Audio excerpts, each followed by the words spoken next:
One of the things that one of the senators said regarding this topic, something to the effect of this decision could be something about whether we pick who lives and who dies. That really resonated with me because maybe sometimes we don't think about those big decisions like that. Do you feel like it resonated with other lawmakers?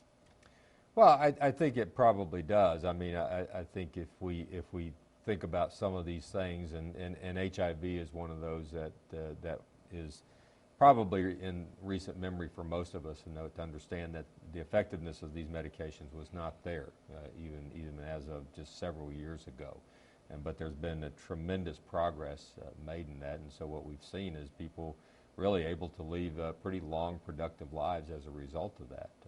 Without the treatment, the HIV virus will go unchecked, and we know what the consequences of those things are. To the extent that we can try to deliver the same effectiveness that we've been able to do in the past, perhaps with some more innovative ideas along what Chairman Coleman is thinking about, we can still get there. And I think that's part of what spurs us on. We're not talking about elective things here, or sort of minor things. We are talking about a disease process that, unchecked, will lead to ultimately to death, and it's one of those things that is a very difficult thing to deal with as you progress down the road on that. So, well, we had the same problem in 2003, and at that time, President Bush had just sent $100 million worth of drugs to Africa for the AIDS epidemic there.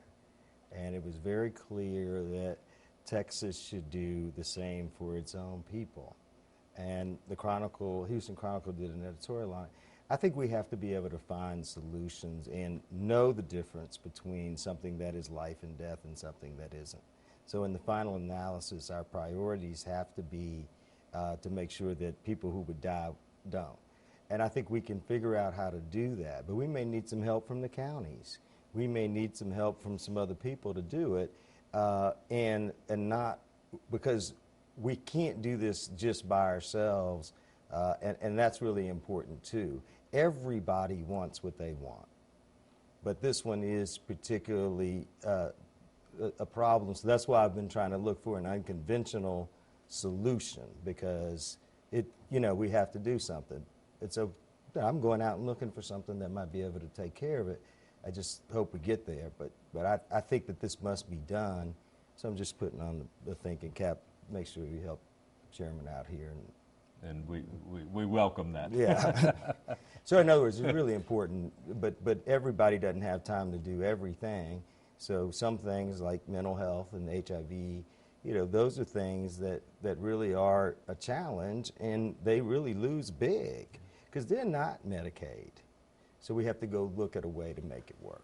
Did the Senate make the wrong decision in that prioritization? Well, it's a temporary decision, I guess. That's what I think they've come up with what they feel is a reasonable approach so far. But again, that's why the two chambers come together in a conference committee and discuss all the different aspects of these things. So as I've told people, today, I said, we're really at the beginning of the process. Each chamber will have worked in isolation to some degree to try to come up with what they think are the appropriate ways of managing this. And then at the end of the day, we'll come together, blend our thoughts and priorities and so forth, and come the end of May, we'll have what we have, and hopefully that will be a budget that will get passed out without having to come back in the summertime. But that's what the process is all about. So, I love the Senate, but they always think they're right. and a lot of times they aren't. A lot of times we are too. That's right. One thing I wanted to ask you about before we finish, just because I've been sitting in these hearings all day, gambling in Texas. Is this something that you support, sir?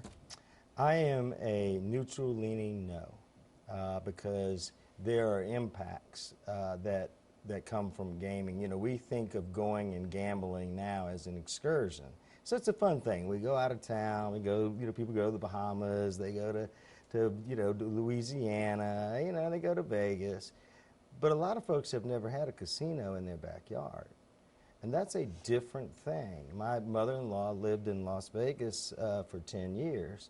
And I can tell you, it is not what people think it is when the local people play more than the people who come in from another destination. So I have some concerns about that. And yourself? Yeah, I'm supportive of the VLTs and the horse tracks. I have a lot of people involved in the horse industry out in my district, and they've made their voice very well known to me. And my conversations with people that are in the horse racing industry is that unless we can really generate a higher purse out there, we're going to see really the horse industry leave the state of Texas. And I think that would be a tragedy, frankly.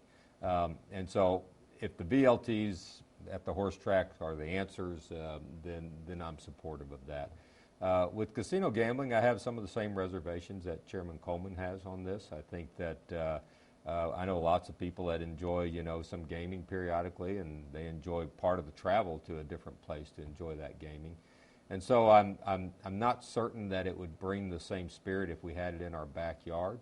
But I could also be convinced that there are certain parts of the state, like Galveston or some of the others, that might benefit from that, where they are kind of destinations on the coastline, if you will, that people would be willing to travel to and to enjoy that. People make the point is that there's a lot of Texas license plate at these casinos that are right across the border, and with that comes a substantial amount of tax revenue. I think we just really need to have the discussion around, is this an industry and that we want to be part of our economy? Is it going to be a positive part of our economy? And let's have that discussion and debate and see where it all falls out. I think so too. I think we need to be careful in this current economic time that we're in, is getting too caught up that this is going to be the panacea for our economic woes. Well, it won't be. So let's just talk about whether this is an industry that we think is good for the state of Texas. And I think this is important. Everyone talks about the dollars, all dollars going into general revenue. Well, we have some problems in this state that we can fix with an endowment. So I was thinking that it's what you do with the money that helps bring votes because of it mitigating harmful circumstances. We have a situation where college tuition is going up tremendously, and we never had an infrastructure for that because we historically had very, very low college tuition. So I think that we ought to take some of that money, if we pass it, have it go into a fund and build it up to a good number. Not all of it, just some of it, till it builds to a number like 20 billion. That sounds bad, but it can actually get there fairly quickly. And the rest of it go into general revenue, so that we have an ongoing funding source for both particularly middle-income families who cannot afford to send their kids to college, that they have the ability to get some support from the state. Great. Anything we haven't covered that you gentlemen would like to mention? No, I will just say I enjoy working with my colleague Chairman Coleman on any number of issues, but I especially enjoy the opportunity to work with him and tap into his experience and knowledge on healthcare issues. And again, I think when we come together as a body, we come together as colleagues, not Republicans versus Democrats, and especially on some of these very, very complicated, difficult to understand healthcare issues.